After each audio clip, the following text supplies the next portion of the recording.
Welcome to the Winging It Travel podcast with me, James Hammond. Every Monday I'll be joined by guests to talk about their travel stories, travel tips, backpacking advice and so much more. Right now I'm taking the podcast on the road travelling with me, so tune in every week for short form episodes detailing all my travels alongside my Monday guest episode. Are you a backpacker, gap year student or simply someone who loves to travel? Then this is the podcast for you, designed to inspire you to travel. There'll be stories to tell, tips to share, and experiences to inspire. Welcome to the show.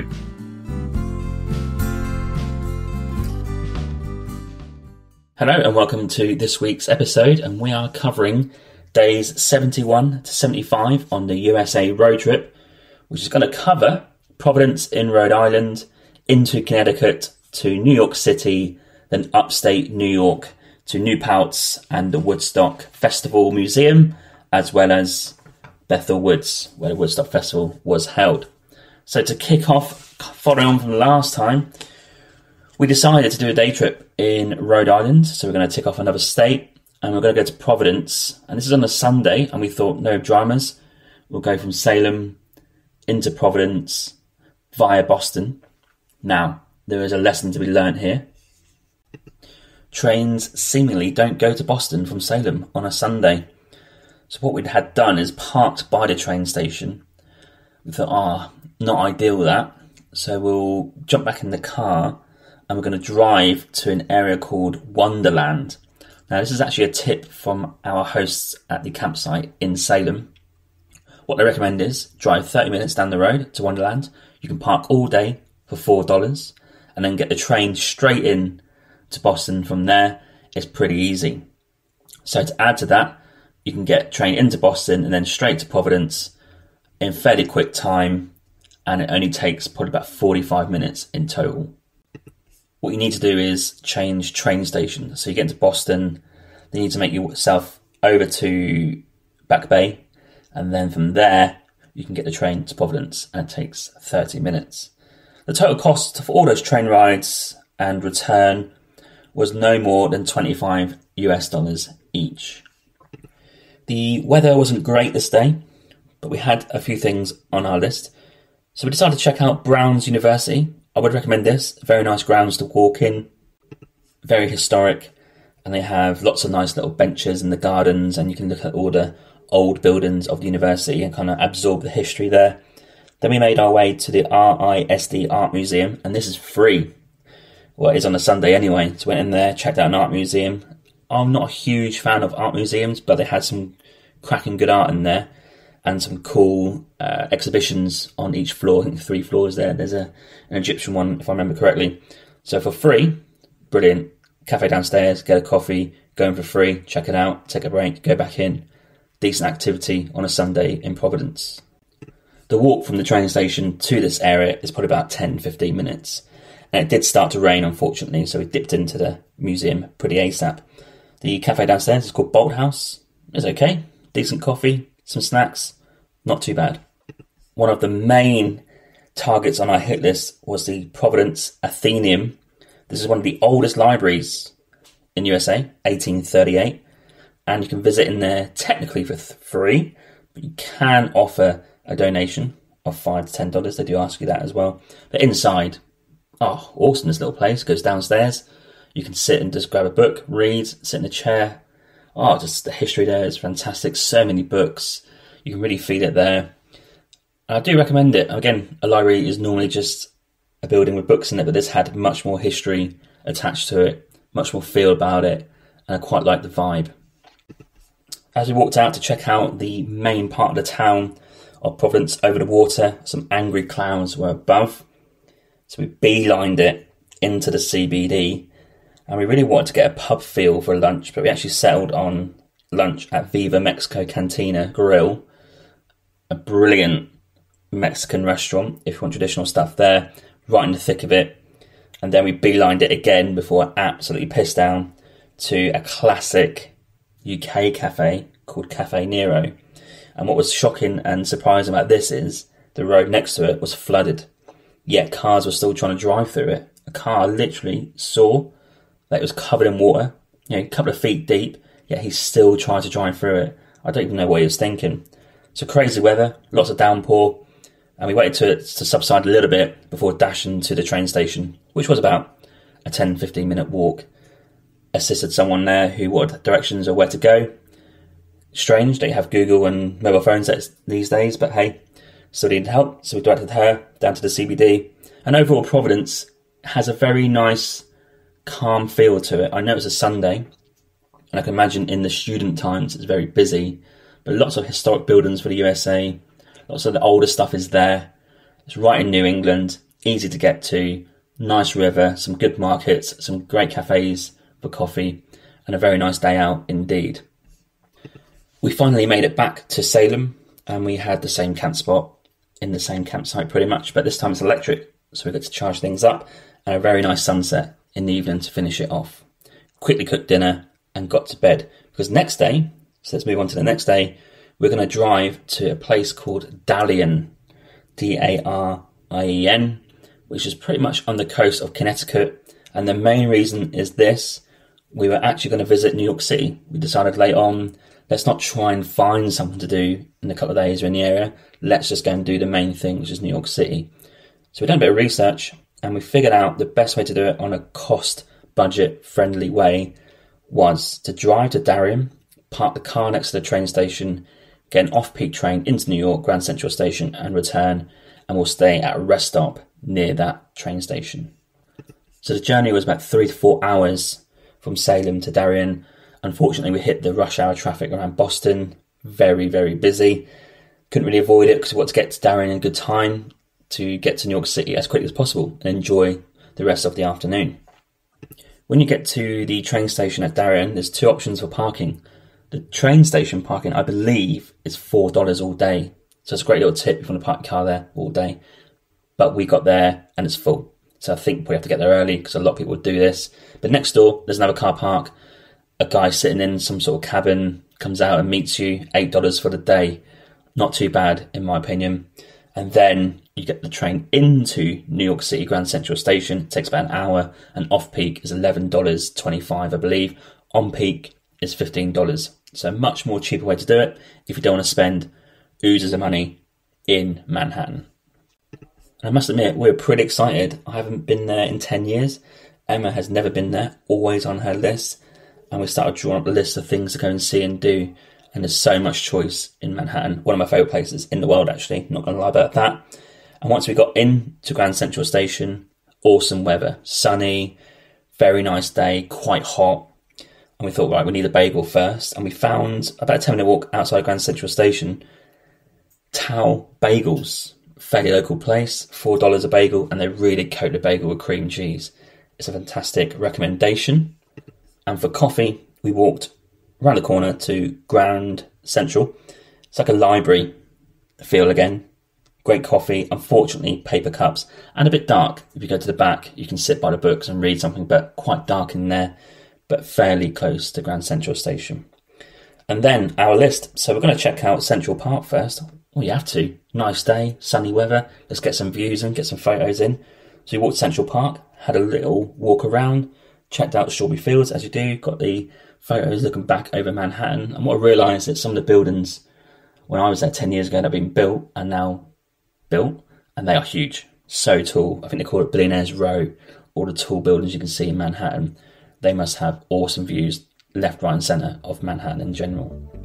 This is a patron shout out to Laura from the Swamp Soup Stickers, who has contributed £5 to the podcast on my Patreon. Thank you so much for your support. Really appreciate it, and it helps the podcast to keep going in the future. If you're interested, head to the show notes where you'll find a link to my Patreon. The website address is patreon.com/Winging It Travel Podcast. For £5 English, you will receive some trendy stickers from myself in the post, a shout out on each episode, and also my digital travel planner by email. Thank you for your support. Also nearly bumped into Roy Keane. That was a bit of a highlight. Couldn't bring myself to say hello because I think he would probably punch me or growl at me at the very least. So I did shout Keno as I got past, but no reaction. But it started to get a bit gloomy, so we made our way to Times Square. I'm not really a fan of this area. It's just one of those classic things you've got to tick off. Emma wanted to see it. It's equivalent to Leicester Square in London. Just loads of people in costumes about, busy, people trying to get you to buy stuff, and a bit overcrowded, even though Manhattan is very busy in general. This place is just a different level. Got there, got the pictures, moved on very quickly to the library. New York Public Library is free. Go in, check it out. Historic. Lots of nice little things hanging about in there. Just bear in mind that it's around sort of a park as well, so you can maybe, if you're not interested, chill out, sit in the park and enjoy the views. It's a very popular area, has free Wi-Fi, so lots of people hanging around. But the library is worth checking out if you're into that sort of cool stuff. And it's got a cool building, so why not? Bit of history. And for some reason, I've been pining an Irish pub for absolutely ages at this point. And we found one called Blackguards, and we had a pint and some chips for a reasonable price. And as we sat down, enjoyed that, the rain started, and I mean, this is a different level. This is like a thunderstorm level. And unfortunately, wasn't really prepared for this. And I don't think anyone else is either, because people were running left, right and centre trying to get cover. The clouds were just angry, and the streets were flooding. I think since then the subway is flooded. It's one of those flash floods, and like, oh wow, this is going to get a bit insane. So we dashed all the way to Central Station, probably about a 10-minute walk, and I was absolutely soaked through. You're going to see a photo of me soaked through on this episode, on video, on YouTube. Different level, got to Grand Central. Now the problem with this is, we're getting a train back to Darien, and then straight into our car, drive to the rest stop, to obviously sleep in it. Now where we're going to put our wet clothes? Just one of those things in our van that's not ideal, and this is literally no option. But anyway, we got back in good time, got to the car, drove to the rest stop, absolutely fine, you can park there, and there's no problems whatsoever. But the drying of the clothes is an issue, and I didn't dry for like 3 or 4 days. Pretty grim. Anyway, got in, sort of a noisy night's sleep, got it done, but the next day is the same thing. Back to Darien, park the car up, get the train in. We actually want to get the train in early this time, so we are going to pay the peak time price. Wanted to get the cheaper parking, but full early doors, so you do have to get there really early to get space. So parked with our mates next door, $8, straight back on the train into Grand Central. The first stop was an Australian cafe called Blue Bottle Cafe, and the reason is I wanted avocado on toast with an egg. That's the only reason. Sometimes you crave, well, you got to crave, right? And as always, Australian coffee is one of the best, so great coffee there too. And then back to the library that we mentioned yesterday, just to finish checking it out. It's quite a big place. One of the highlights of the trip, and definitely one of the top things on our list, was the High Line, which I visited 10 years ago. It wasn't completely built at that point, and it wasn't even that known or that busy. But on a Tuesday, it seems to be a very busy place to be. So we got to the High Line, probably about 11 a.m, something like that. And this is a fantastic tourist site, because you get to walk up above the street level, through the skyscrapers with trees. It's a designated walk route. You can take as long or slow as you want. If you've done it fast, probably half an hour. And you're into the very trendy area of Chelsea. But the views are brilliant. The weather was hot and clear, and a very good vibe around the High Line. It's a high recommendation from me. After a lovely walk, we checked out one of New York's things you got to do, and that's a local deli. So we got off the High Line, went to Gourmet Deli and Pizza, and I got a huge turkey and BLT sandwich for $9. And I don't know how I ate it, because it's absolutely huge. Stuffed with meat, stuffed with bacon. I just loved it. And in New York, $9 for lunch is pretty cheap. So I would recommend going to a local deli and just seeing what they've got and getting a sandwich in you. Being in Chelsea, we checked out the Chelsea market. That's also great for food. If you want to go to a market, lots of options there. Quite busy as well. It's a classic market there, lots of stalls going on. But just love walking around the Chelsea area. The houses are really nice, very trendy. You've got like little cafes on the corner, and the Greenwich Village as well. This is definitely a place you want to live in Manhattan, right? It's up there. It's expensive, but it's up there. Then we went to the friend's apartment, which you can go and see. It's a bit unassuming. You just turn up, there's people hanging around, taking a photo of an apartment. It's above a cafe. that is the friend's apartment they took a photo of. Even some locals weren't sure what was going on, because I think I heard someone say, oh, this must be the friend's apartment, and they're definitely American. Then we checked out Carrie Bradshaw's flat. No idea what that even means, just got that written down on my notes. Then we walked all the way south of Manhattan into the World Trade Center area. We actually arrived on September the 12th. Accidentally, wasn't planned or anything, so lots of things were getting taken down and away. I guess they had a ceremony for September 11th. And we went and checked out the World Trade Center and the big memorial there as well. You can go in and get some speeches and some talks, and the museum is worth doing. I've done it 10 years ago. It's pretty harrowing. So make sure you go and get coffee afterwards, but that is worth checking out once. And of course, the Freedom Tower is there, and it's absolutely huge. A funny thing, en route to there, we actually popped by Electric Ladyland Studios. I want to go there because of Jimi Hendrix. If you know your history, he tried to build it in his lifetime. I think he wants to live there. He wants to have somewhere where he could live and have a recording studio at hand straight away. Obviously, it wasn't completed until after he died. As I went to get a photo, this geezer was just having this guy take a photo of him. He had some sunglasses on, a leather jacket, some expensive cars outside. Looked like a producer, something, I'm not sure. But I walked right in the line of his photo. Didn't care, just wanted to get my photo done. And he had that classic, like, oh yeah, that's good angle, that sort of chat, if you like. Not sure who he is, but he walked into Electric Ladyland, so you don't just walk in there for a tour. You can't do that, so you must be working there. Could have been a record producer, could have been an artist, no idea. And to cap it off, I've got some recommendations. Cobrick Coffee in the area of Chelsea or Greenwich Village. Very good coffee there. And we walked to an Irish bar around Wall Street. There's a few around there. Not too busy either. Got a drink in. And then we got a subway back to Grand Central Station. Got out of there, back to Darien, to the van, to the rest stop for another night's sleep by some lorries. But those 2 days in New York City, definite highlight. There's so much you can do. You can spend a week there. Lots of free activities as well. Can be inexpensive. And thoroughly enjoyed the good weather. Awesome time. Another thing on our list for New York State was the Woodstock Festival area in Bethel Woods and the museum. Again, Jimi Hendrix focused here. So we drove up to New York upstate to Ossining for a coffee at First Village Coffee. I had the most fantastic empanada dream with a coffee. And this is on our way to New Paltz, which is this quirky little village in upstate New York. Hippie vibes. A lot of people from the 70s and 80s moved up there. Lots of Indian and Tibetan and Himalayan shops. Nothing opens until 11. So it's got that sort of vibe. And I quite liked it actually. It's not that very big. Don't spend all day there. Probably worth a couple of hours. Some free parking there as well. As well as the town being very hippie. Lots of stuff going on. We did want to get a move on to the area of the Woodstock. So we booked a campsite called Happy Days Campground. This is near Bethal Woods and it's in amongst trees and it's got that, again, hippie vibe. Booked in, very nice guy checked us in, no one there. So dream place to have a campsite. The weather wasn't the best, but we got in, checked in and went straight back out. Now we're going to Bethel Woods because that is actually where the Woodstock Festival was held, even though Woodstock itself, the town, is not there. And straight away you can go and see the farm where they had the festival. There's a plaque there. But the main thing to do, apart from seeing that, is going to the museum. We booked tickets to go and see a band in the evening.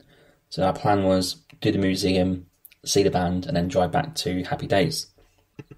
So I'd love to get my photo by the plaque, getting the views of the farm, trying to embrace the history, the story of Woodstock, which is pretty cool, one of my favourites. Got to the museum. Now, we got there pretty late. I'd say we got there probably like an hour before it closed. And we quickly realised, after paying $30, $40, whatever it is to get in, that you definitely need 2 to 3 hours.